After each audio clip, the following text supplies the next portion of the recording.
Today, kindergarten, our special field trip of the day is to the moon. I bet you never thought that you'd be able to go to the moon. Well, today we're going. Do you know who the first man was to step on the moon, to walk on the moon? His name is Neil Armstrong. And now you're going to get to do exactly what he did. Watch this. Spacecraft now to full internal cooling. The cooling load has been shared with the ground cooling. T-minus 90 seconds and counting. T-minus 90 seconds and counting. At T-minus 1 minute 15 seconds, the spacecraft. Okay, kindergarten, this is the spaceship that we are all about to get on right now. Are you prepared? As we move down through the count at the T-minus 17 second mark. Welcome.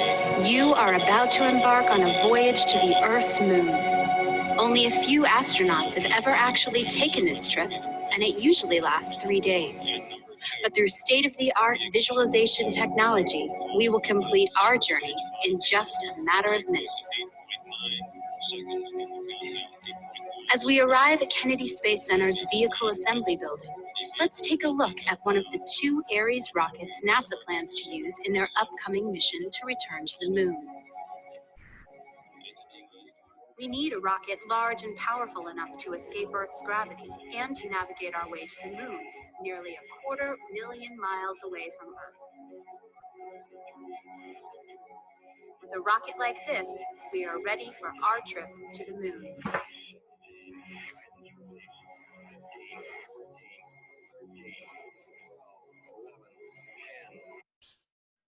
Kindergarten, are you a little bit nervous?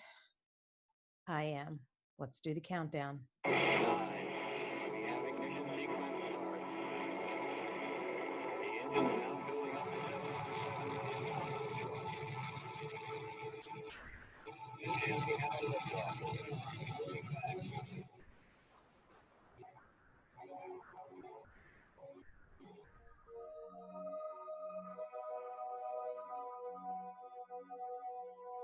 We are flying over Madagascar now and approaching the day-night boundary.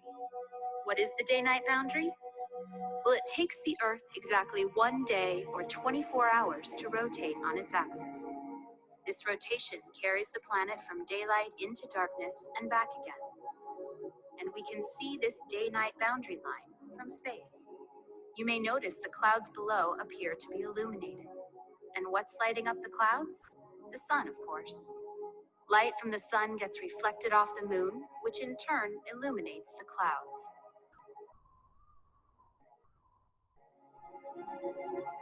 A gorgeous sunrise greets us as we move from darkness into light. Sunrise from orbit, the kind of sunrise most people will never see.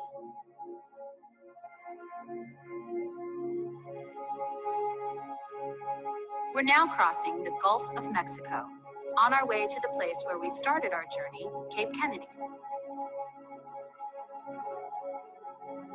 There's Florida's panhandle in front of us, and it's time to leave Earth orbit and follow our trajectory toward the moon. A trajectory is a path or a course created to get from one place to another. Plotting that course through space is a bit tricky, since everything in space is moving. We are now on our way to the moon. As we approach the moon, we begin to see details that were only faintly visible back on Earth.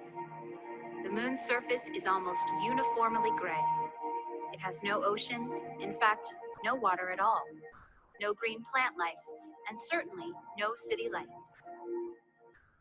The darker, flatter areas you see on the moon's surface are called maria.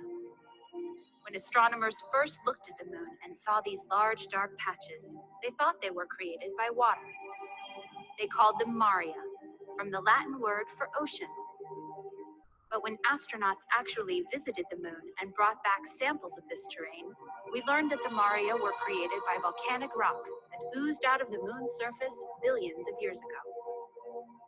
If you look to the horizon, you'll notice that this line looks much sharper than it did on Earth.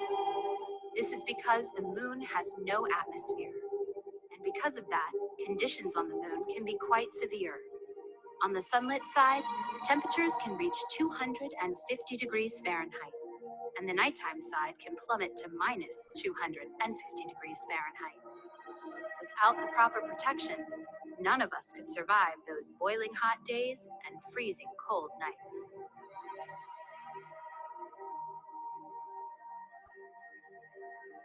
We are now in orbit on the far side of the moon, the side that never faces the Earth. Because the moon rotates at the same rate as it orbits the Earth, we always have the same side of the moon facing us. The side that faces away we call the far side. On the far side of the moon, we can see a lot more craters. Craters are formed by asteroids and comets hitting the lunar surface. Most of the craters were made a long time ago, but some are more recent. How can we tell? Look for craters inside of other craters.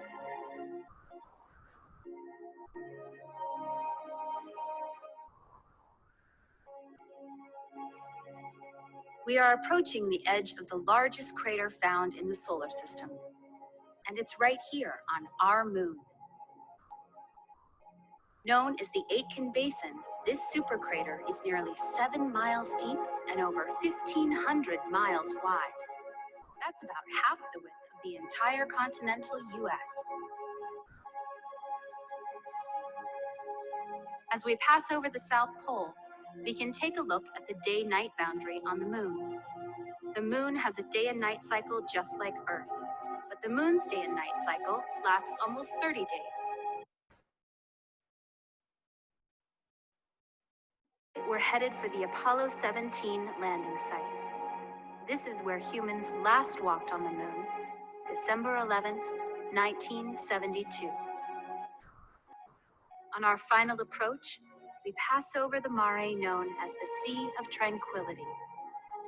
This mare was made famous by the crew of Apollo 11, the first people to walk on the moon back in 1969.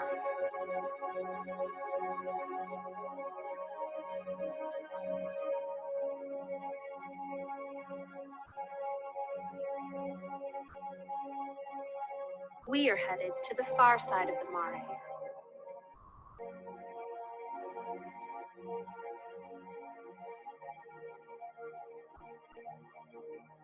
As we approach, you'll notice that this part of the moon looks very detailed compared to the surrounding area.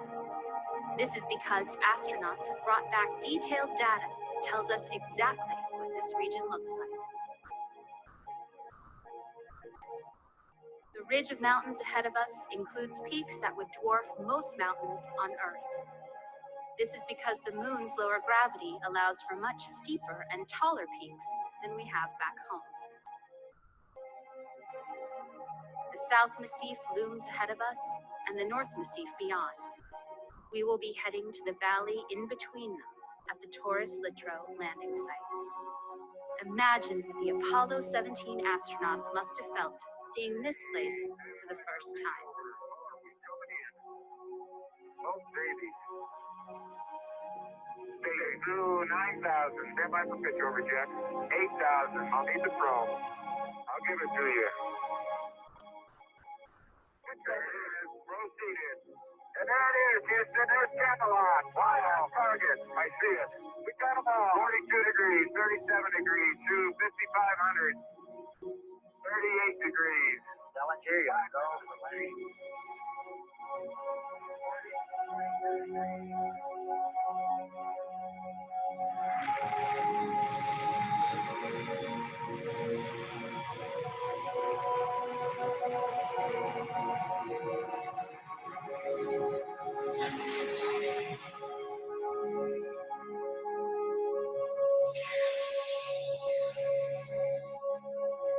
Welcome to the moon.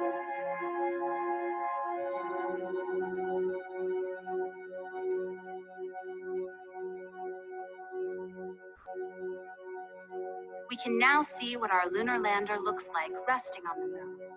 As you descend this ladder to explore the lunar surface, look around. No people, no water. We have simulated a trip to the moon, but perhaps someday you'll have a chance to experience the real thing.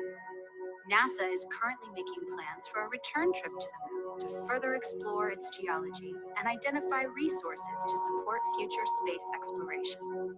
This program will give astronauts the chance to learn how to live in space while still relatively close to home, preparing us for future destinations such as Mars. Maybe one of you could be part of that journey.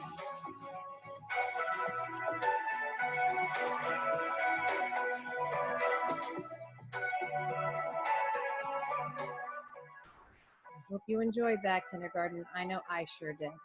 Maybe we will be one of the next astronauts to make it into outer space to the moon.